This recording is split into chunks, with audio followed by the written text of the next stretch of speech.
Parce que souvent, d'aucuns disent que les femmes ne doivent pas prêcher dans l'église.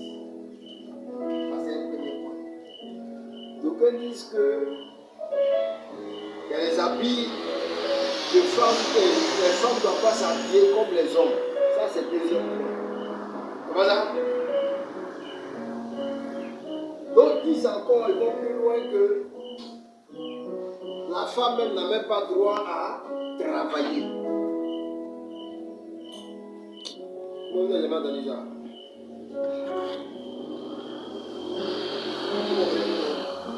Voilà. Comme on est dans le mois de la femme, on a déjà prêché le dimanche, mais on va continuer là-dessus. Alléluia. Pour comprendre certaines choses.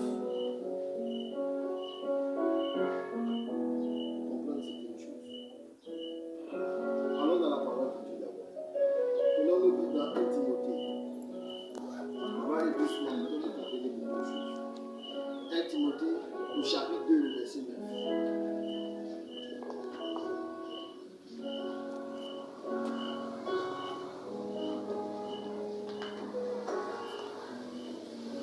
Ces derniers temps sur les réseaux sociaux, les femmes, moi je ne comprends pas, les femmes même sont attaquées par d'autres femmes. Elles sont insultées par d'autres femmes. Dans la chanson même quand on insulte les femmes, c'est les mêmes femmes là qui dansent. Amen. C'est quelque chose qui n'arrive pas à comprendre. Mais c'est la société. 1 Timothée le chapitre 2, verset 9. Si quelqu'un a trouvé. Chapitre 2, le verset 9.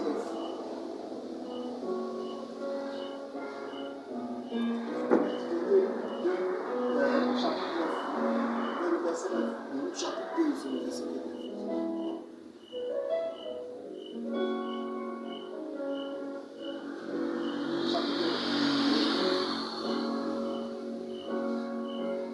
Chapitre 2, le verset 9.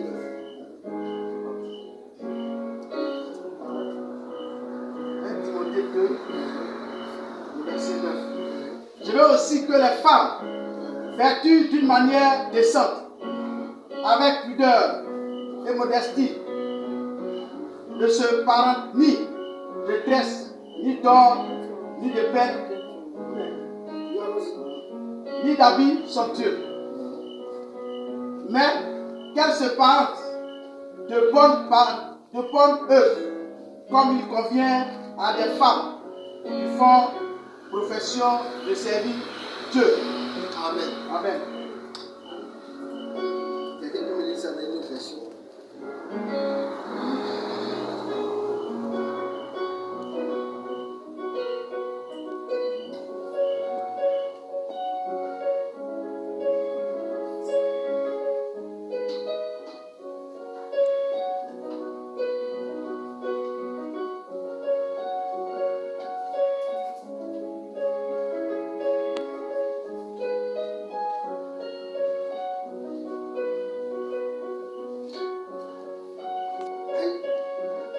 Il y avait une autre version.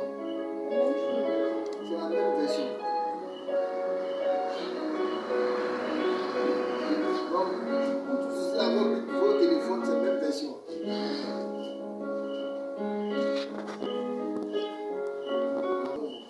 Je veux aussi que les femmes, vêtues d'une manière décente, avec pudeur et modestie, ne se parlent ni de tristesse, ni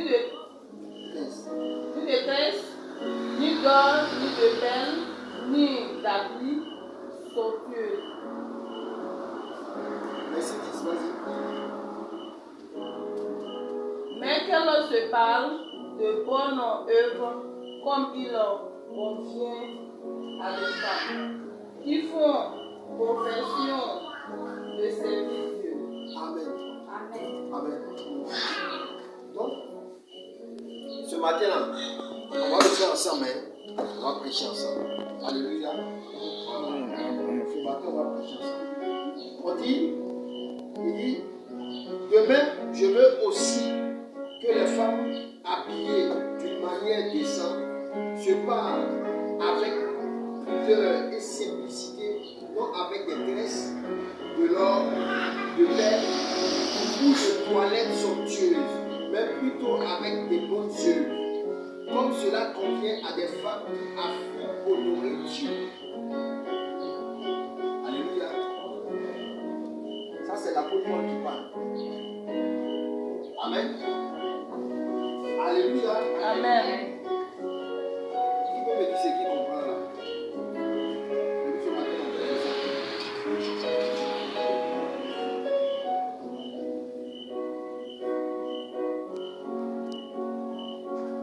Que la femme s'instruise paisiblement dans une entière soumission. Je ne lui permets pas d'enseigner et de dominer sur l'homme, mais je lui demande de garder une attitude paisible. En effet, Adam a été formé le premier, Ève ensuite, et Adam n'a pas été trompé, alors que la femme trompée s'est rendue coupable d'une transgression.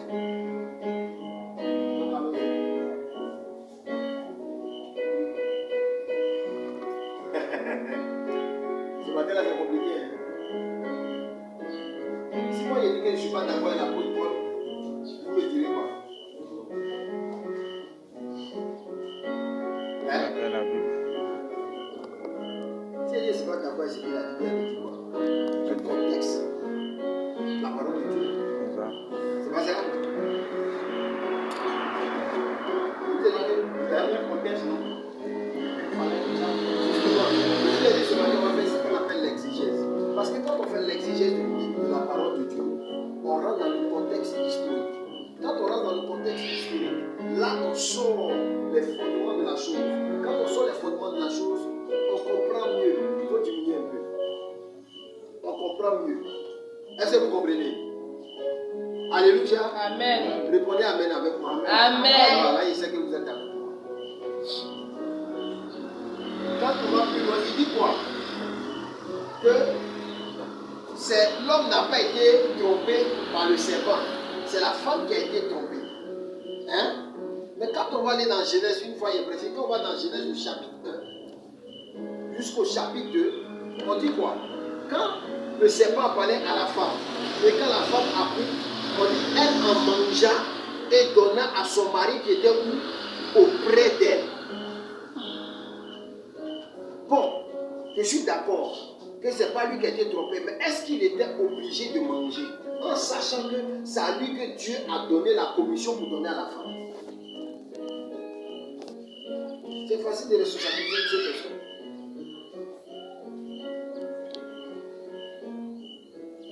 Parce qu'on n'a qu'à aller plus loin. La Bible dit que c'est l'homme qui a été créé le premier. Et Dieu dit à l'homme, tu ne vas point manger de tout ce qui se trouve dans le jardin. C'est pas ça? Parce que si tu manges, non, il dit de manger tout. Mais l'arbre de connaissance du bien et du mal, le jour que tu mangeras, tu mourras. Dieu lui a dit, c'est pas ça? Ok, Dieu le fait plonger dans un profond sommeil. Et de sa côte, il retire la femme. Amen.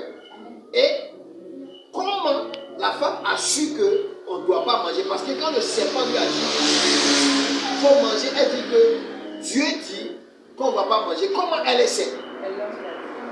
Donc l'homme lui a fait la commission. C'est pas ça? Il a joué son rôle. Il lui a fait la commission. Donc du coup, c'est lui qui était le responsable. Donc quand il a fini de faire la commission, quand le serpent a pu la séduire, on dit qu'elle a fini de manger, elle en donna aussi à son mari qui était auprès d'elle. C'est le mot auprès d'elle là même qu'elle est séduite.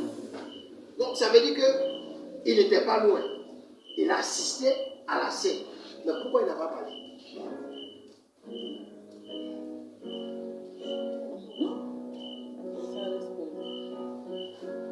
Question. Mais est-ce que Dieu n'était pas présent pendant que toutes ces scènes se déroulaient? Pourquoi Dieu aussi n'a pas parlé?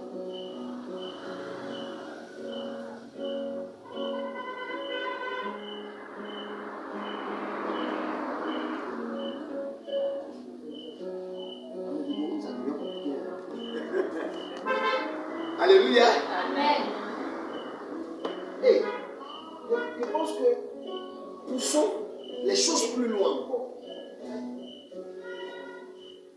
La Bible dit que Dieu créa toutes choses. Et vous voyez qu'il a créé l'homme en dernière position. Et il lui a dit, domine sur tout ce qui vit sur la terre et même dans le ciel. Alléluia. Amen. Il a donné le pouvoir à l'homme. Voilà pourquoi quand Dieu voulait créer l'homme, la Bible dit que quand il a vu toutes choses, on dit, quand il a parlé, la lumière fut. Quand il a parlé, telle chose est venue. Quand il a parlé, telle chose est venue. Mais autour de l'homme, à partir de Genèse chapitre 1, le verset 26, il dit quoi? Dieu dit quoi? Faisons l'homme comment? Selon quoi?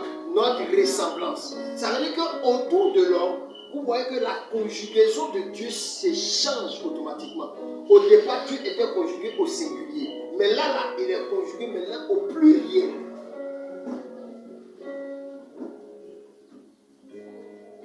Donc, Dieu parlait avec qui en disant, faisons l'homme à notre image.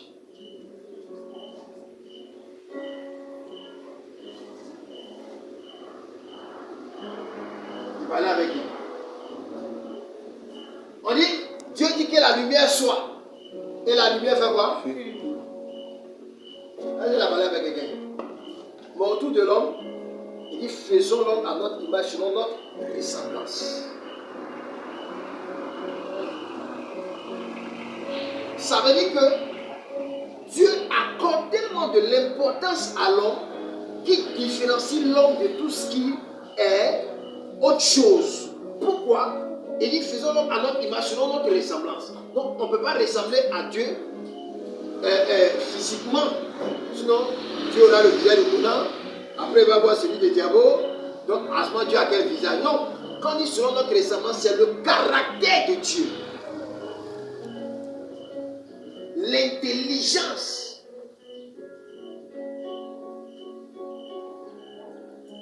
Donc là, Dieu a déjà donné l'intelligence à l'homme. Il dit, ne mangez pas. Je vous ai déjà dit ce que ça va vous faire. Amen. C'est comme il y a une loi qui régit une nation. Et en tant que citoyen, on est censé connaître les lois de notre nation. Parce que si tu ne connais pas, c'est que tu n'es pas un véritable citoyen. Un vrai citoyen doit connaître les lois de son pays. Et on dit, si tu voles, voilà les sentences du vol. On t'a déjà dit, le jour que tu t'en vas voler, là, est-ce qu'on t'a dit qu'il ne faut pas aller voler? On t'a déjà dit, le jour que tu voles, tu subis automatiquement quoi? La rigueur de la loi, à cause de ce que tu as fait. Et si tu es coupable, donc quand l'homme a été informé qu'il informe la femme, c'est vrai, la femme a été séduite, mais l'homme n'était pas obligé de manger aussi. C'est en cela si on dira que oui, véritablement, l'homme aussi n'a pas commis de péché parce qu'il a mangé. Est-ce que la femme elle a scellé son cou pour qu'il mange?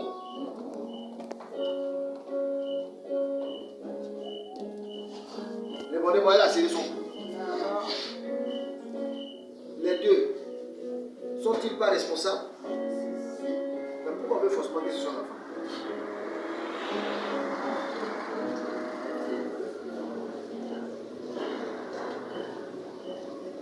Ça, tout le monde dit, c'est la femme qui est comme si. Femme est Satan, femme est mamie, femme est loto, femme est ceci. Hein? On est d'accord. Mais l'homme même là, il est pas au juste. Mais toi-même en tant que chef de famille, en tant que responsable, ça veut dire que l'homme même est responsable parce qu'il n'a pas su jouer son rôle de chef de famille. Si on veut aller plus loin, on dit c'est ta maison, il faut gérer ta maison. Et puis toi tu laisses Satan venir faire n'importe quoi dans ta maison. Et puis tu dis non, c'est ta femme. Et toi-même.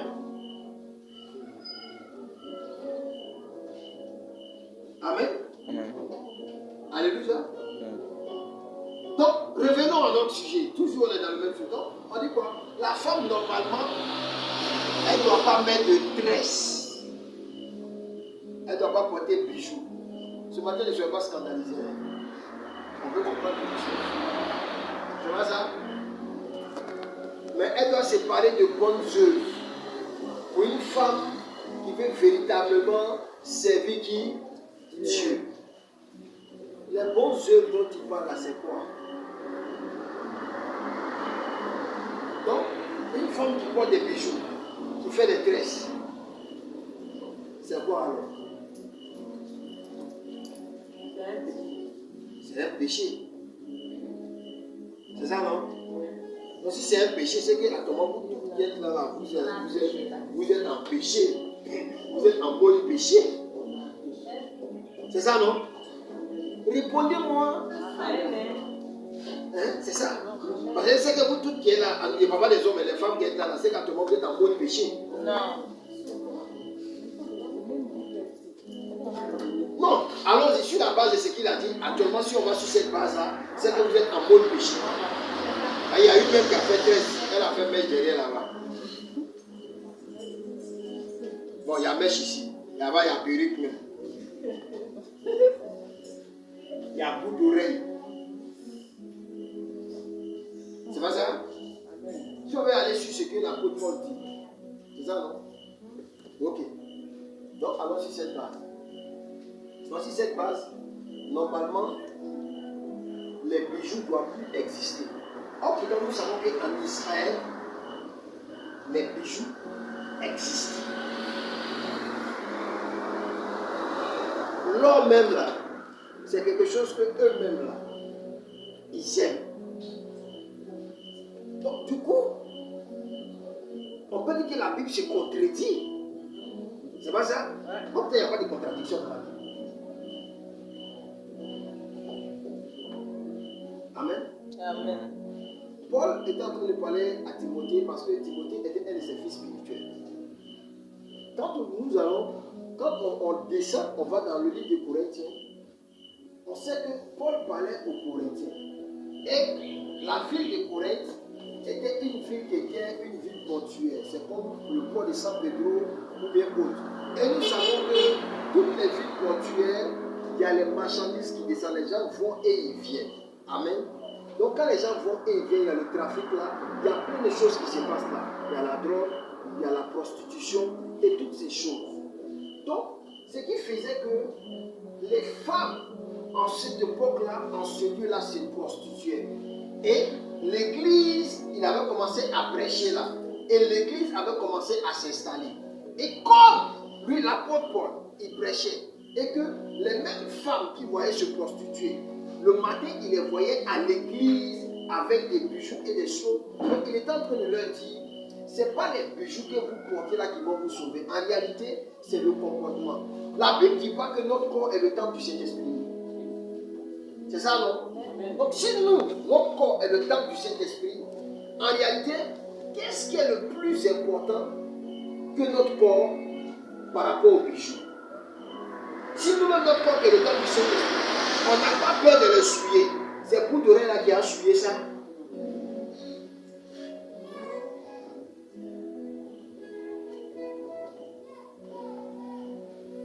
Ce qui devait nous préoccuper, c'est notre vie et non pas les accessoires qui sont autour.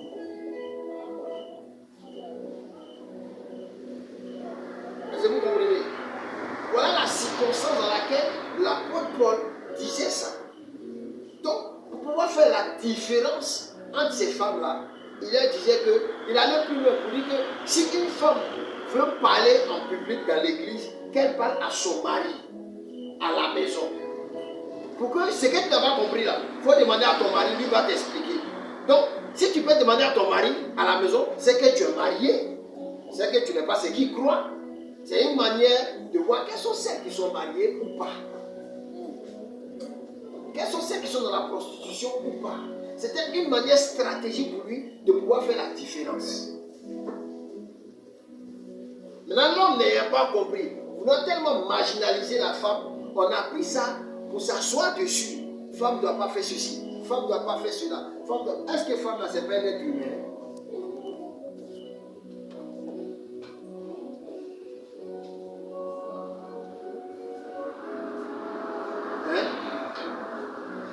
Je vous pose la question.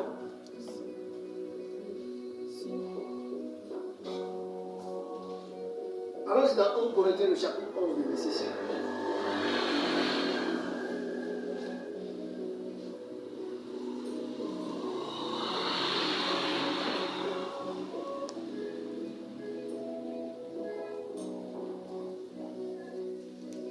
Il dit ici, lorsque Paul écrit que les femmes doivent s'instruire paisiblement, il parle d'une attitude calme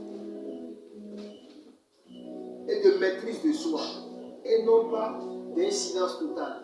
Lui-même reconnaît par ailleurs que les femmes prient et prophétisent publiquement.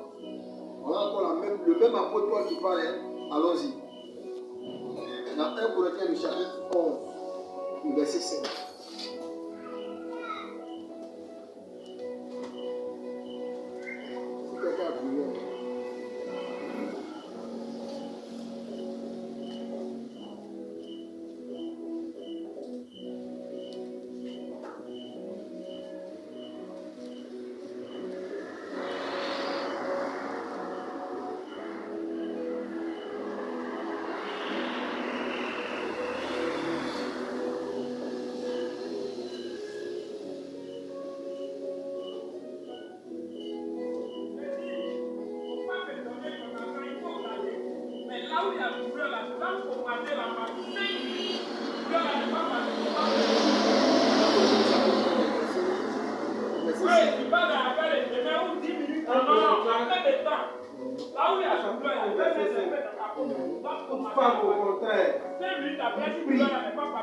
Il prophétise la tête non voilée et l'honneur au chef.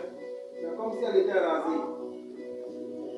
Toute femme, au contraire, qui prie ou qui prophétise la tête non voilée et l'honneur au chef. C'est comme si elle était rasée. Le verset 6. Car si une femme n'est pas voilée, qu'elle se coupe aussi les cheveux. Or, si est honteux pour une femme d'avoir les cheveux coupés, d'être rasée, qu'elle se voile. L'homme ne doit pas se couvrir la tête. Est l'image et la gloire de Dieu, tandis que la femme est la gloire de l'homme. Verset 8. En effet, l'homme n'a pas été tiré de la femme, mais la femme a été tirée de l'homme.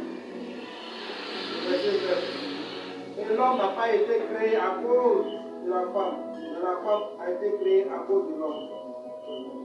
Verset 10. C'est pourquoi la femme, à cause des anges, doit avoir sur la tête une marque de l'autorité dont elle dépend. Verset 11. Toutefois, dans le Seigneur, la femme n'est point sans l'homme. Si l'homme, ni sans la femme, ni l'homme sans la femme. Verset 12.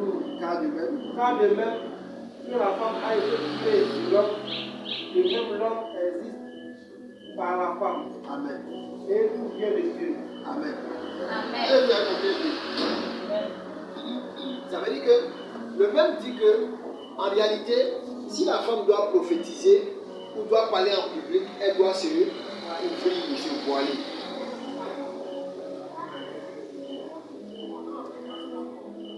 Donc, actuellement, c'est que quand vous ne vous voilez pas, c'est que vous êtes dans le péché.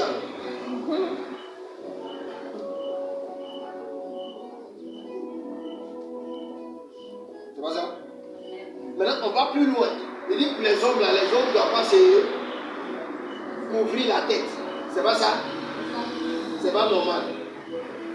Maintenant, l'apôtre Paul va me dire quoi? Quand on va en Israël, que les rabbins, pendant qu'ils ont les talit et qu'ils sont en train de prier, leur tête est couverte. C'est quoi alors?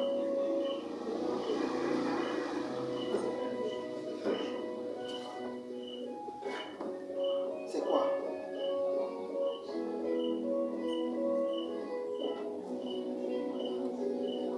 Ou bien c'est de quel couvrir on parle?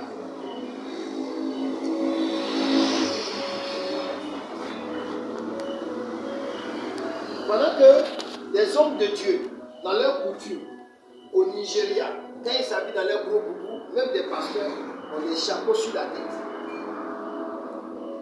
Même les rabbins, ils ont leur petit truc là, qu'ils mettent au milieu de l'air. C'est le nom là qu'ils ont oublié, mais ils l'ont cherché. mais met ça sur leur tête. Et puis ils sont dans l'église en train de prêcher. Sa tête n'est pas couverte.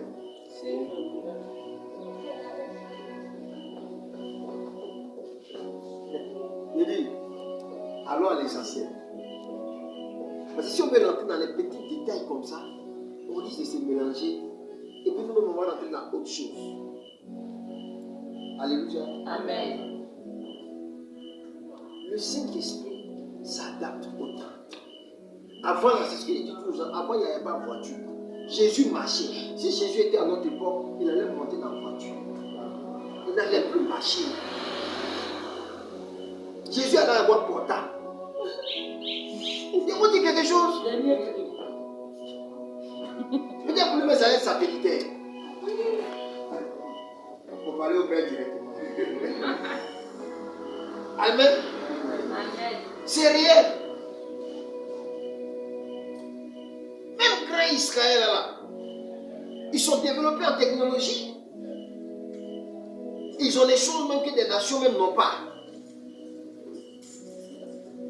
Mais ils peuvent rester dans Alléluia, Amen, et puis ils vont rester seulement dans la prière. Mais quand ça chauffe, est-ce qu'Israël ne fait pas la guerre? C'est pas là-bas Jésus est né.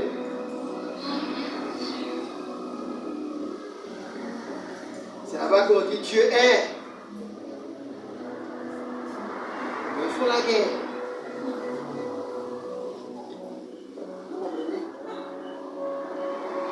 Ça veut dire que si on veut aller loin dans la parole de Dieu, il y a des choses que l'apôtre Paul dit, l'homme même ne doit pas se couvrir la tête.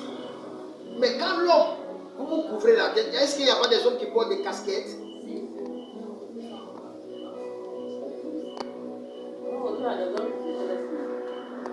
Mais maintenant, non, ça c'est casquette que j'ai dit. Mais maintenant, là-haut, on va plus loin. Et ceux qui font des dreads dans l'église, en Europe, et puis c'est des hommes de Dieu qui font des dreads dans MCTV là. Vous avez vu, il y a un gars, je ne sais pas c'est dans quel pays là, c'est un pasteur, il a des dreads d'or. Mais quand il prêche, il y a des délivrances, il y a des guérisons, il y a des miracles. Bon, le Saint-Esprit qui fait ça, c'est lequel? C'est le nouveau ou bien c'est pour en vent? Ou bien cet esprit-là, c'est en fonction de la personne qui se manifeste. C'est pas le même? Bible qui prêche, il y a Bible de Côte d'Ivoire, il y a pour la France, il y a pour les États-Unis. Elle est universelle. Alléluia. Amen. Il faut comprendre que si ces personnes-là peuvent prêcher, voici le jeune qu'on appelle KSB, qui chante là. Est-ce qu'il n'a pas de droit? Mais qui n'aime pas sa manière de chanter? Lève la main. Parce que même les plus grands de ce pays, que nous on dit les doyens, les Mohamed Sanogo, les Dion Robert, l'invitent pour venir chanter. Bon, si l'apôtre Paul dit c'est pas bon, bon, et puis eux ils font ça, on fait comment?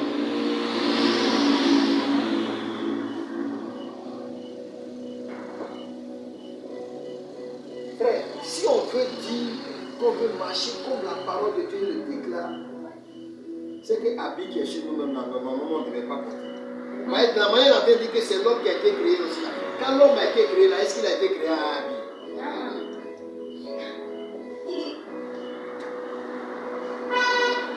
Bon, je vous pose la question. On peut dire que c'est pas normal qu'une femme ne sache pas cuisiner, que c'est mauvais. C'est ça, non? Mais est-ce que le fait qu'elle ne sache pas cuisiner fait d'elle une moindre femme? Non. Non. Oui. Oui, pourquoi? Oui, pourquoi? Dis-nous. Les soutiens ta caisse? Oui, pourquoi? C'est comme si vous deux étiez les deux garçons. Parce que vous deviez des deux garçons parce qu'elle ne sait pas faire la cuisine. Hein? Ok. Maintenant, on dit normalement qu'on doit travailler, c'est lui qui doit envoyer la nourriture à la maison. Toi, tu ne travailles pas. Et puis, c'est elle qui est la popote. Donc, toi, tu es femme alors.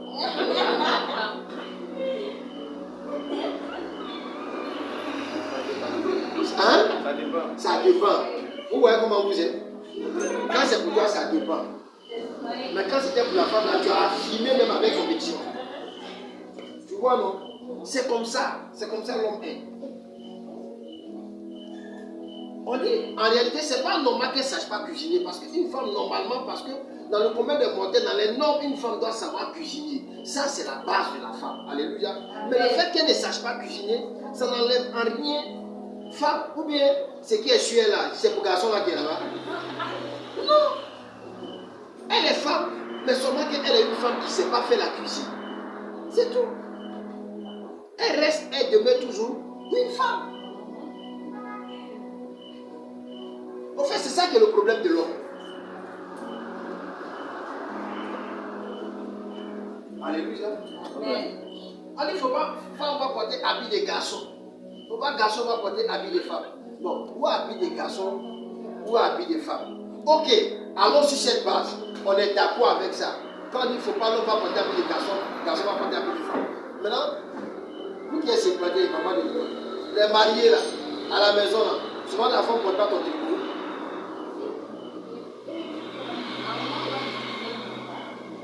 Donc si la femme porte le tricot de son mari, c'est habit de garçon à porter. C'est un péché.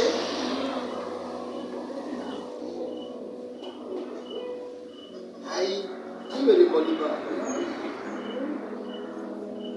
Pourquoi c'est pas un péché? On dit que femme ne doit pas porter habit de garçon.